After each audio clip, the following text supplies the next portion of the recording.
Hey you guys, and thank you for joining me today. I'm Deah, your host of Eatertainment with Deah. I'm so glad you were able to join me on my premiere episode. Thank you so much. If you haven't already, please take a moment to click on that subscribe link below. I'll give you a couple of seconds.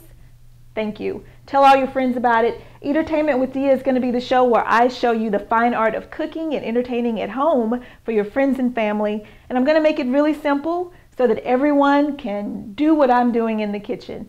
So, in today's premiere episode, thank you again for joining me. What we're going to do is, since a lot of you have made New Year's resolutions, those of you who want to eat healthier and get a good start on the new year, you're going to love this idea.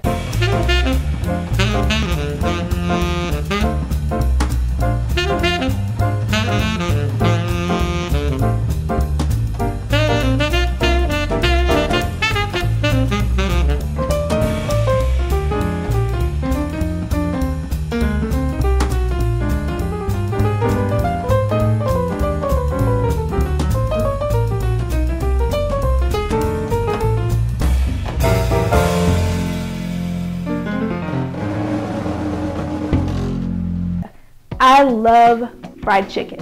Who doesn't love fried chicken? But sometimes the fat can kind of creep up on you. So what I've done is I've prepared a healthier version of fried chicken. I call it skinny unfried chicken. So all you're going to do is take your chicken, and it's basically going to be baked, but we're going to use corn flakes to give it that crunch and a little bit of seasoning. You're going to love it. The next thing I'm going to prepare for you today is the roasted duck fat potatoes. Duck fat you can find at some of your higher-end gourmet grocery stores, but you can definitely substitute olive oil. You can use either one of them, those interchangeably. Duck fat is healthier for you than butter is. So if you want to substitute, kick out the butter, again you're being healthy, you can either use the duck fat or you can use, it comes in a little container just like this. This is just a 7-ounce container. And it's over in the refrigerated section of the gourmet stores. And again, of course, you can use olive oil. Both of those will do, and both of those are healthy alternatives to butter. So since both the chicken and the potatoes take roughly the same amount of time to prepare, let's go ahead and get started on the chicken because that's the messiest. And I want to get that out of the way so that we can wash our hands and get started on those potatoes. But again, just want to stress, it's going to be the same amount of time in the oven. So for our chicken, I've already soaked or marinated, my chicken in buttermilk, a little bit of hot sauce, probably about a 1 teaspoonful of hot sauce. You can use any brand you choose, and regular buttermilk. I put that in a bag, in a Ziploc bag, and I marinated that for roughly, you can marinate it anywhere between 3 to 14 hours. I did mine overnight, but this is going to add a lot of flavor and give us a lot of moisture in our chicken. So I'm going to sit this right here. The next thing I have is our whole wheat flour that we're going to use that to bread with.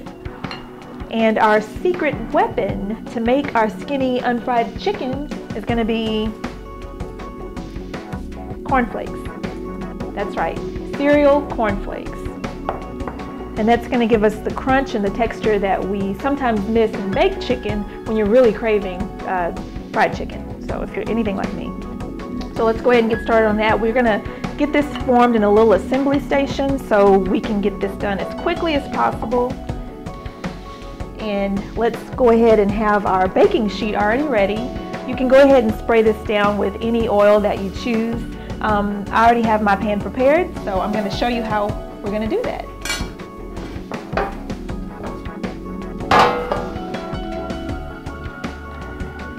So first we're just going to take our chicken, and as I said, it's a lot easier if you have everything assembled closely together.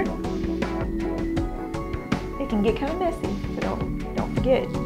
And I actually did something that I usually never do, and that's use both of my hands to pick up the chicken.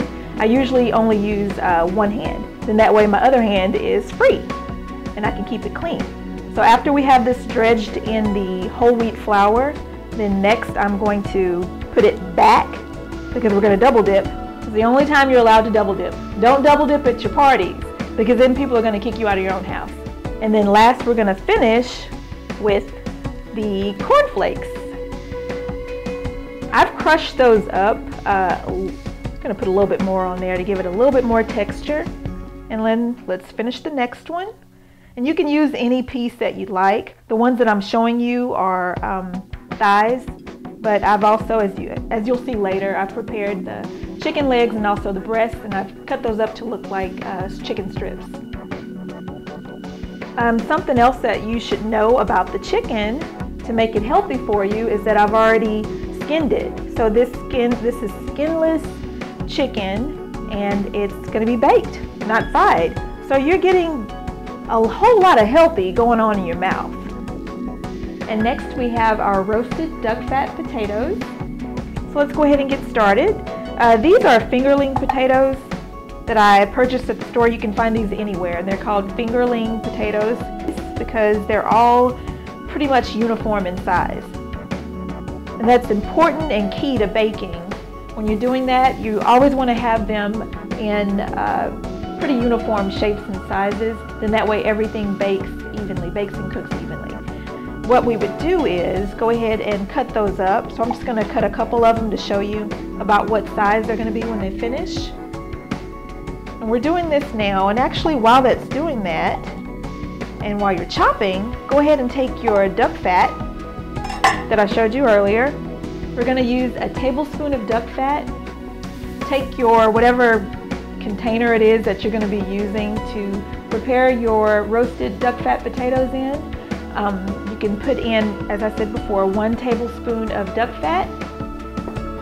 And then I always have fresh herbs at home because I like the flavors that it gives my food. So this is how you store fresh herbs if you weren't aware of that. I took a trip to one of my local gourmet grocery markets, and they actually had told me when I asked them the best way to keep my herbs, because I want to use them over and over again, and cooking, he said to make sure that I store it just like I would a flour. So I usually keep it like this, and I put it in the refrigerator. So I have some dill and some fresh rosemary today. So I'm just going to cut that up a little bit with my hands, just break it open, tear it, whatever. So after you're finished tearing those, fresh rosemary, you can use tarragon, thyme, any other herbs that you'd like. Also put your seasonings in. This is a house seasoning that I use here. It's my house, so I call it my house seasoning. I have kosher salt and seasoning salt, cracked black pepper, and a little bit of lemon pepper as well. And I'm going to put a little bit in there. And then we have our 1 tablespoon of the duck fat. Just put that in the oven while the oven is preheating. And after it finishes preheating, then we're going to take it out and we're going to put our potatoes in. So once that's melted, again, it's only going to take about a couple of minutes for that to melt up. Put your potatoes in there.